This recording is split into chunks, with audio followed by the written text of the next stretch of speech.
Hi guys, this is Vincent Mejia, and I'm presenting my first audio tool critique. The tool that I've chosen is WavePad Audio Editing Software. In keeping with the rubric throughout, the reason that I chose this particular tool is because it is both Mac and OS X friendly, as well as we scroll down. We can see that there's an iPad version, which is excellent for those districts that are well resourced that have iPads. I really enjoy that, as well as there's an Android version depending on your device. What I'm going to be doing today is demonstrating how to do a multi-track overdub. Now that seems a little bit more complicated than it actually is, but that's one of the other reasons that I like this software. It takes the complex and breaks it down in a very simple format. So the first thing that I would like to talk about is its basic aesthetic design layout. As you can see here, these are essentially like skins. This is the home bar, which has all the options.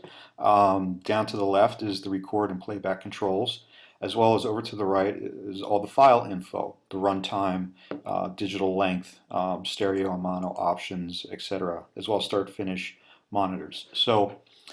Let's see. So for the purposes of the audio file, I'm sorry, the overdub project that I've designed, I'm basically going to take a musical selection and I'm going to place over it spoken text.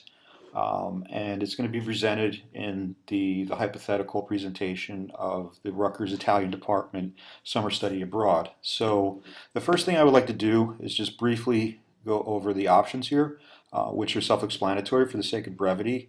They're both Windows and Mac friendly. The preference bar down here is essentially all the options that are contained up top: audio, recording, appearance, playback, etc., with this particular itemized drop-down box where the user can click on those uh, choices, those options that he or she would want to open as soon as the program opens. So recording gives us both, everything's itemized, everything is listed in a very simple format, which I like. It shows both the input, mic, record streaming, as well as this is very nice. It's already monitoring my voice as we speak, as well as all the other digital background information. So the first thing I'm going to do is jump right to, let me open a file, and I will be taking a selection from Vivaldi, an Italian composer, and I thought it was appropriate for an Italian summer study presentation. And what I really enjoy about this program is that the areas of creativity are not compromised with dealing with the more technical aspects. Creative nuance is heightened because the program takes care of all the hard work or the light work, depending on how you might look at it. So I've opened this to show you what a file looks like, and if whether you open a new file or open an already existing file, this is the way it's set up, and you can adjust these boxes as you like. So jumping right to all the edit options are self-explanatory between splitting. I'm sorry. Well, we can split. It goes left, right. There'll be contrast. The reason that's not showing that way is because this file has already been saved. So, but nonetheless, you can split. It'll highlight. You can edit it out. You can join to. For our purposes, scrolling down here, you can repeat. You can mix the file as well as trim. One of the aspects that I really enjoyed that made this application really attractive was for those of us that either travel or are continuing to travel and expect to teach or have taught overseas. WavePad allows us to contribute to a finished product of both sound and video that we can burn to DVDs as well as CDs based on region, and this is a big plus for me. Additionally, this was a cell, so to speak. WavePad allows instant upload to Facebook, Twitter, as well as LinkedIn and other social media resources. So this is why I opened this file, to show better resolution of these options. We have the option for amplification. We can control the sound, normalize, which yeah, be going. That just canceled what the increase of volume that I just clicked on. Compress. There's an equalize. Well, we're doing equalize. The envelope. This controls the volume of something that's placed over another file. So what's going to happen is, ideally, my musical selection will be the base, and I will place a spoken audio file over on the top of it, and hopefully the music will drop down in the area that I need it to. My audio file will run its course, spoken, and then it will finish in its original volume. So let me cancel that. We also have special effects, reserve, fade, speed, voice, and etc. And buy online for those options that are always available. Now, one of the things I'm going to try to show you in a brief amount of time is there's a mixing board option, which the first couple times that I did it, it worked out okay, but then it charged me after a few times. So I don't know if that's ever happened to anybody, but nonetheless, maybe we'll get to that. The sound library is another big win.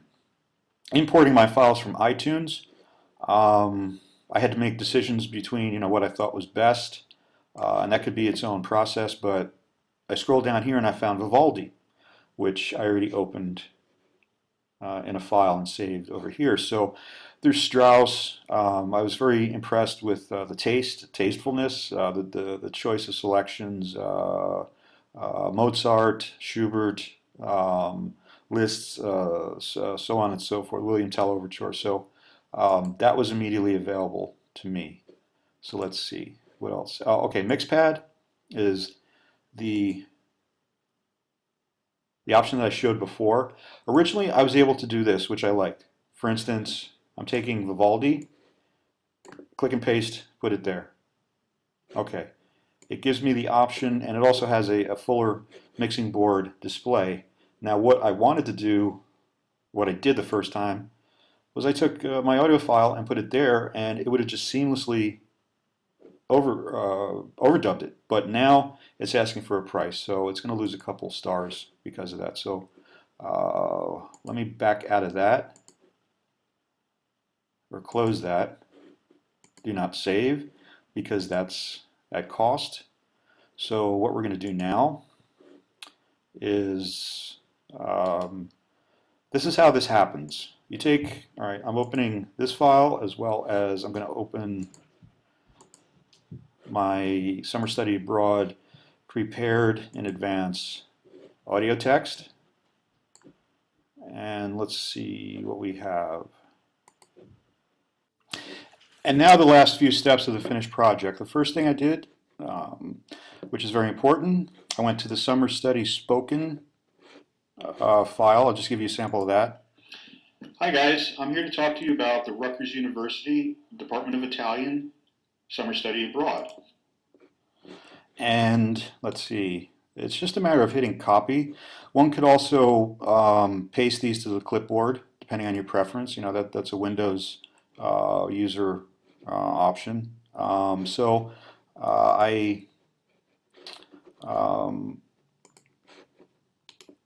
What's very important to underscore here, the options here for cut, copy, paste.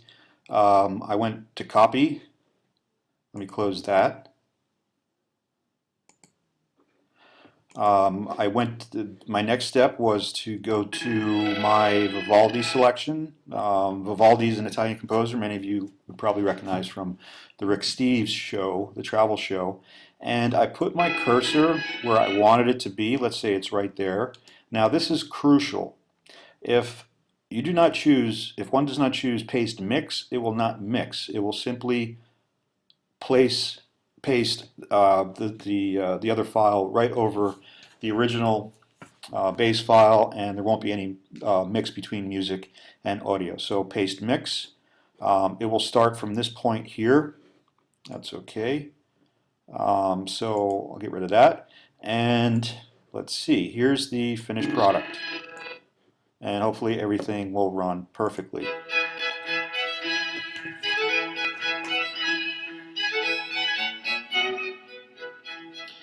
Hi guys, I'm here to talk to you about the Rutgers University Department of Italian Summer Study Abroad. It's a 6-week program in the beautiful northeastern province of Le Marche, located only a few miles from the lovely Adriatic. So let's get ready to get excited. Ciao tutti.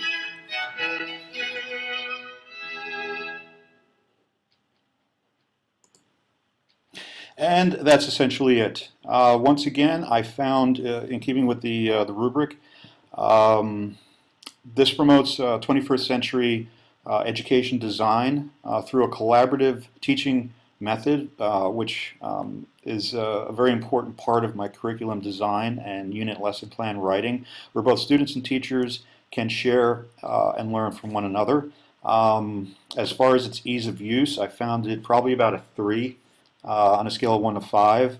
Its simplicity is, which is part of ease of use. The bells and whistles are kept to a minimum. It gives both student and teachers a fairly good idea of what of avenues through which that they can apply their creativity. Its overall effectiveness, I think, is very good, especially for these aspects of immediate upload to social networking tools. However, the additional bonuses for buy online, I really don't like the fact of, when I'm prompted to buy other things after I've already used them a couple times. I mean, it's nice, but like I said, I'm already a Mac user, and so cost efficiency is a big thing for me, but I really won't hold that against them. So it's a product nonetheless. So overall, I'd give it 3, maybe 3.5 stars. So I hope you guys liked it. Thanks a lot. Ciao. Ciao, ciao. Tutti.